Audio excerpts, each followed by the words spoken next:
The title of my thesis is Epiphanies in Architecture, Observing the Transforming Landscapes of Dholavira. There are spaces in architecture that evoke a sudden moment of revelation or realization just through our presence in them. In the way that one encounters these experiences, there exists an ambiguous gap. This gap, which is the gap between being and becoming, between what is shown and what it is actually the gap in knowledge that puts one in a moment of transcendence where one sees the world for what it actually is. It is in this gap where the actual drama in architecture takes place. Through this thesis, I am trying to explore the architecture of this ambiguous gap using two terms, Kora and Epiphany. Kora, which is Plato's own articulation of reality, is what he calls this ambiguous gap, a cosmic place and an abstract space, invisible ground that exists beyond the linguistic identity of being and becoming, while Epiphany is a transcendental experience, a sudden moment of revelation or realization that one encounters in this ambiguous gap. These were a few case studies that I did where I tried to capture the epiphanies through the mode of drawing. It was also a process to understand the elements of architecture that were involved in enabling these transcendental experiences, like the texture of the space, the amount of light, the direction of light, the shape, the material, etc.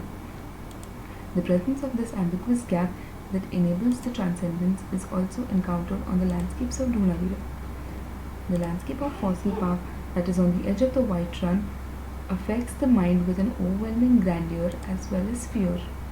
This sublime experience that overwhelms is terrifying but also delights them paradoxically. The inevitable presence of the archaeological site is transcendental. To a layman, that appears to belong to a single civilization is actually an amalgamation of several layers of civilization. The process of finding these intangible lines between the layers puts one in a moment of trance, thus allowing them to have an experience that is transcendental. The epiphanic experiences in Kora occurs only once in a particular space at a particular moment in time. Since one can never experience a particular space in the same way twice, how can architecture help capture and observe this movement of time on these transforming landscapes? In the process of experiencing these epiphanies, how does one create something on a strong contextual landscape like that of Dholavira that will protect and preserve the existing past while allowing one to create one for the future? This thesis therefore responds to the dichotomy between preserving the past while experiencing the present. Using the program as a catalyst, the build form addresses the need to acknowledge and excavate the layers of the history and provide one with a grid through which one can observe, measure, and capture these transformations. The process of observation requires one to detach themselves from the object itself, thus creating a gap in between, enabling epiphanies and allowing new meanings to emerge. The thesis tries to reinterpret the traditional notion of an observatory, which is to study things that are far or presumed to be far, and observe the transforming historical landscapes, as history is something that is considered far in time. The observatory will act as a grid and will enable one to understand history while also creating a place for the present. Positioning the building on the other side of the river allows a gap to be created between the knowledge, that is the observatory, and the experience, that is the archaeological site, thus enabling epiphanic experiences. The seasonal nature of the river also allows the transformation of the building throughout the year, thus enabling a different experience each time, allowing one to capture this evident movement of time in the present and creating a history for the future. Marked in red outline is the Khadir bed surrounded by the white run of Kutch. The road highlighted in yellow is the main and the only road that connects the bed to Bhuj. The orange spots are other villages on the bed. The spot highlighted in red is the archaeological site near the Dholavira village on the bed.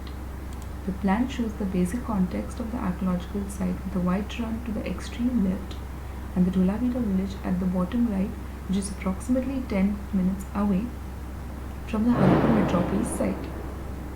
A little more detailed immediate context of the site includes an ASI museum and a Dholavira tourism resort. The observatory is positioned on the context in such a way that it completes the quadrilateral, thus being a part of it and merging with the context. Being on the opposite side of the river also allows the existence of a gap between knowledge and experience, thus leading to possibilities of new meanings and epiphanic experiences. Since the ASI museum was already built on the location which now has the proposed design, the site must be well inspected for any kind of historical remains underneath. The process of design begins with a mass produced on the corner to complete the quadrilateral. Since the idea was to build minimal on the ground, it got replaced with the walls that acted as ramps wrapped around the whole design, also trying to complete the whole quadrilateral. Further, a few more walls were added perpendicular to the main ramp with the intent to define the views of the Harappan metropolis that it framed. The spaces created between these walls were lifted based on the part and level of the archaeological site that was framed. Each of them had information and excavated ruins from the metropolis on display for the viewers to understand and get information of what they were viewing on the outside. Since the Bet has a very seasonal footfall, which is maximum between the months of October to February, the programs were largely divided into temporary and permanent programs to ensure the use and maintenance of the observatory throughout the year. The permanent programs involved the main exhibit spaces, the workspaces for the locals, and it would allow to generate economy through the tourist population, the storage spaces for the locals, open spaces to organize events during festive times and events for the locals, the admin block, the toilets, the archives and the audiovisual rooms, while the temporary programs involved several markets, tents and cafeterias that came up during the tourist footfall. The zoomed-in context plan with the location of the building tries to show that the building is largely divided into 5 observatories. The road that is marked in yellow is the main and the only road to the site. The design also tries to define the main entrance to the Harappan metropolis, thus preserving the archaeological context. Since there are majorly 3 groups of people, that is the locals, the admin staff and the tourists that will use the building, the circulation is very clearly defined for each of them. The main entrance for all of them is from the pointer that is marked in red, and it gets bifurcated into the different parts further. It brings one into the main huge courtyard, which is a kind of gathering space and a meeting space in the building. Behind this courtyard is the information center with the ticketing room and the admin block. For a person working in the admin block, she can access the space directly from the left, while for a tourist who has to go through the courtyard. For the information room, one can take the ramp that enters the reservoir observatory on the upper level. From this deck, one can see the large water harvesting reservoirs of the Harappan metropolis. After this, using the ramp and through the staircase well, one enters the Citadel Observatory that is at a much higher level compared to the other observatories. This observatory comprises of a viewing deck in the front that gives one a view of the whole citadel along with the reservoirs. Behind this is the exhibition space where all the excavated objects from the citadel are displayed along with boards that explain the history behind each of them. This space is a parallel arcade with a buffer alley in between for passing. Below these are the workspaces for the locals, which are made very permeable with minimum built and enough shading, allowing good amount of light and ventilation for the workspaces. These spaces can be directly accessed by the craftsmen from the alley below the ramps. On the left, the ramp that runs along the space allows the tourist to enjoy and experience the craftsmanship of the rich cut embroidery and leatherwork from a distance without actually disturbing the whole process. From the citadel, one walks to the end and taking the ramp down enters the ceremonial observatory that are meandering around the exhibits. When it is meandering around the exhibit that are excavated from the Harappan metropolis site, it gives information about the festive life of the people.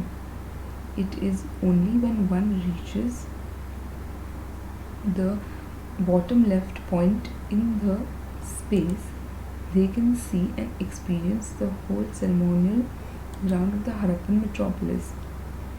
It is only after reaching at this point can the tourists get down at the ground level, where there are shops and tents that are selling traditional craftsmen manufactured products in the local markets.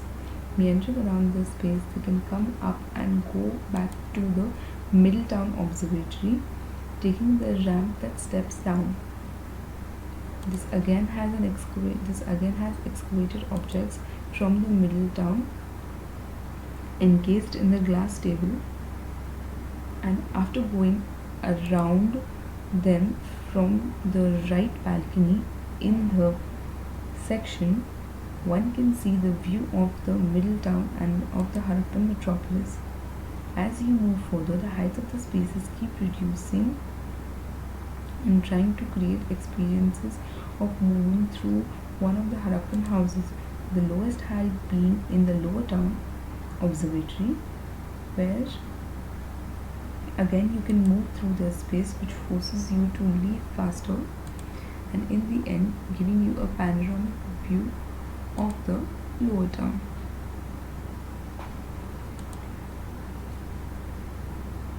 From here, you finally move towards the open space and take the huge ramp,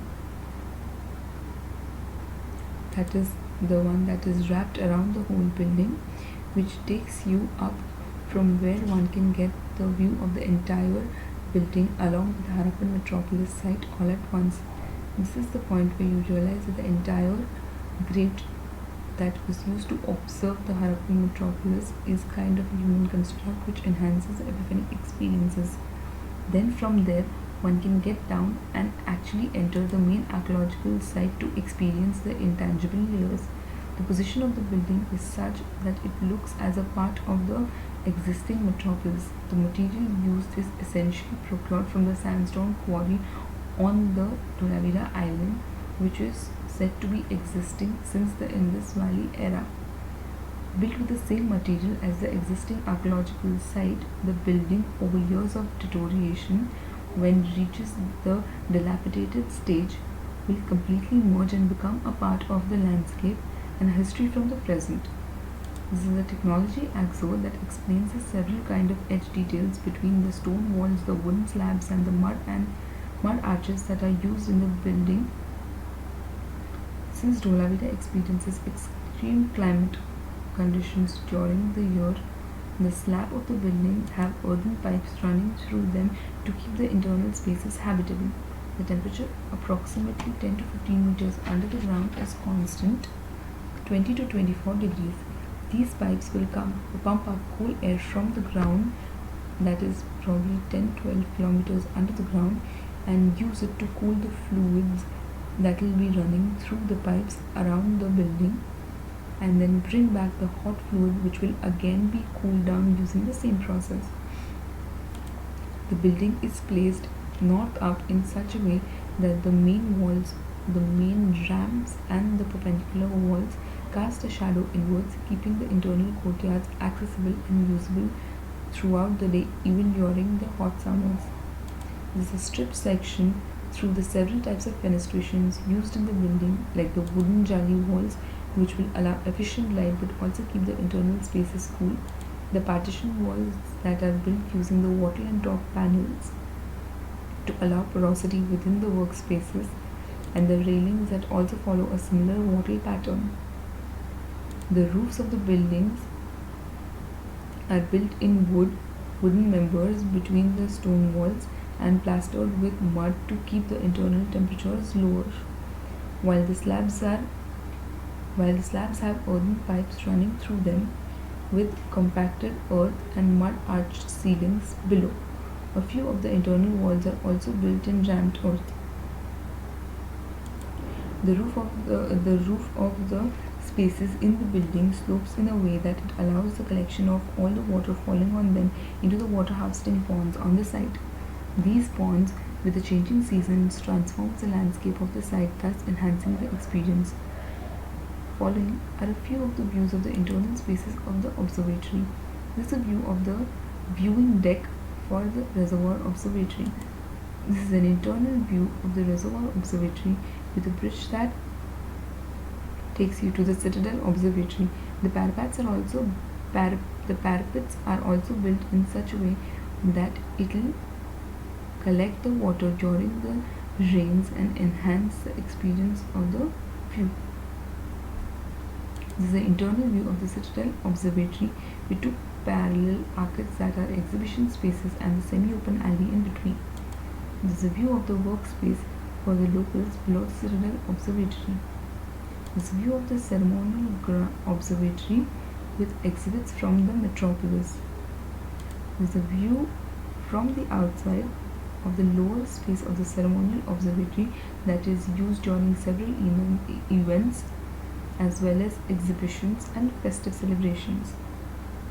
This is a view of the Middletown Observatory with a built-in stone table for the exhibits and the view of the Middletown of the Harappan metropolis in the background. This is the view of the metropolis from the Lower Town Observatory looking at the lower town of the Harappan metropolis. Thank you.